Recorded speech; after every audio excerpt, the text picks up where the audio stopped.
This is the dude that got put on child support by an unknown, like, French porn star, which he was so down bad for that he changed the genetics of his lineage.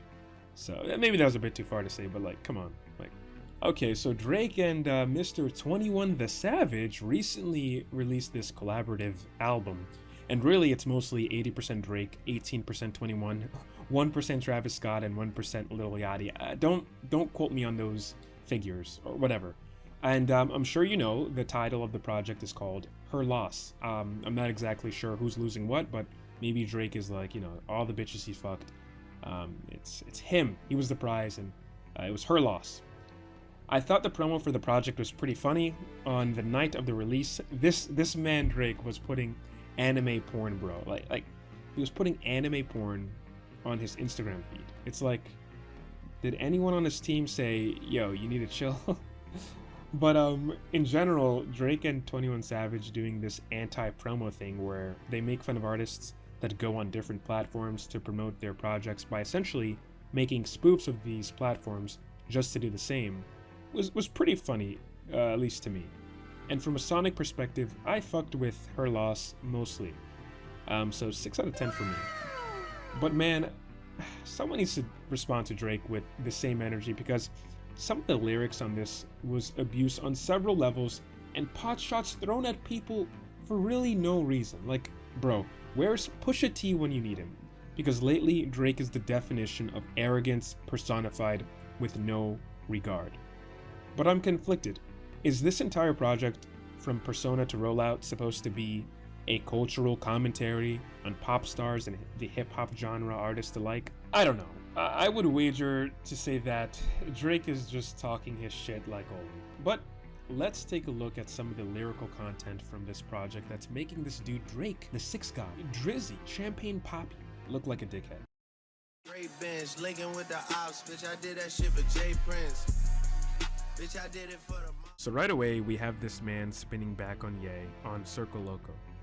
Essentially this beef that's been going on for, who knows, like 5 years, probably even longer. So Drake is saying that he only linked up with Ye for that benefit concert because Jay Prince wanted him and Ye to squash the beef, suggesting that Drake was only acting like he fucked with Ye, only to publicly say, you know, now that it was a front and he still doesn't like Ye.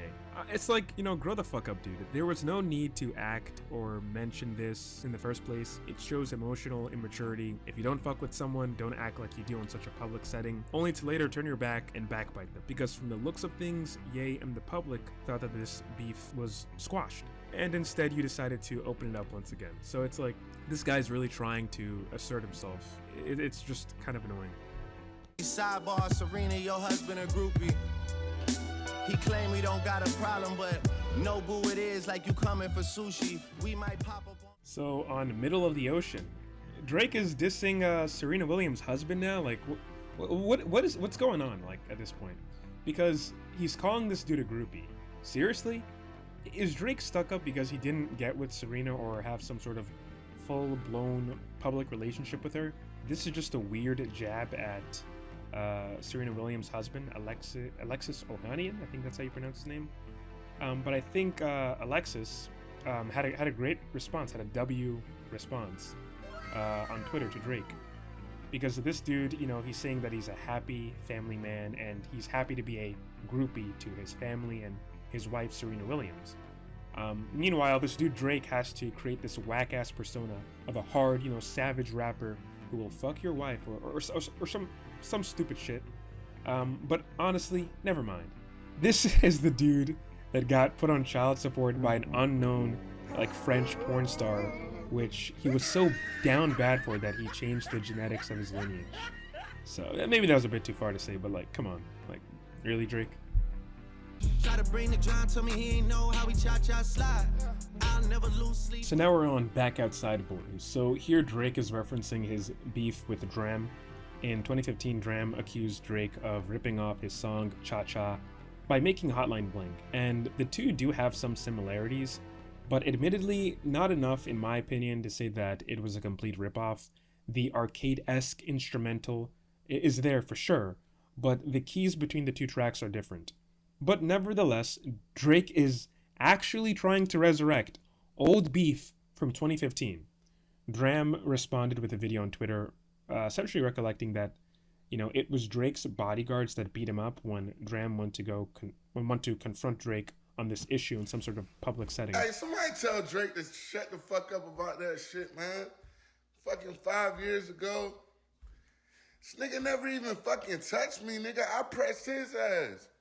His fucking bodyguards, goddamn. I ain't gonna hold you. His bodyguards went to town on the kid. But his bodyguards did, not his bitch ass. He ain't touched me. He's a bitch. You know that. Come on, why I gotta goddamn get into all of that? When I see him, I see him. You know what I'm saying? What's good with the one-on-one, though, my baby? What's up, my nigga? But you don't want to do that. You want to have your guards. That's cool, though. He ain't touched me, though. And that shit from 5 years ago. Come on, nigga. Who else, you know what I'm saying? Why don't you keep bringing up, why don't you bring up how you got smacked by a Diddy or some shit? This is supposed to, make it look like Drake has this persona that he threw hands with the Dram, and he beat his ass or some shit, when in reality he just had his bodyguards do it. Because Drake would never actually fight someone, because he's a pussy or whatever. I don't know, whatever. But there's more shit to talk about with this project, like with the Ice Spice reference about her being a 10, but she sounds better with the mic muted or whatever, or maybe the Tory Lanez and Megan Thee Stallion debacle. But I think as Drake's career has gone on, this nice guy, calm, interview voice persona that he puts on is slowly being traded away in for some sort of dude that talks his shit towards anyone and everyone. And that's pretty much what, in my opinion, her loss is. It's like this guy, I'm not sure how much of it is satire, but this guy is trying to just talk his shit with no regards, because he is the Six God, But I think when we summon Pusha T just to smack him in the head once again, that would probably, make this guy take some humble pie. So that's pretty much it for this video. Honestly, never mind. I like putting those two things together. Honestly, never mind. Her loss.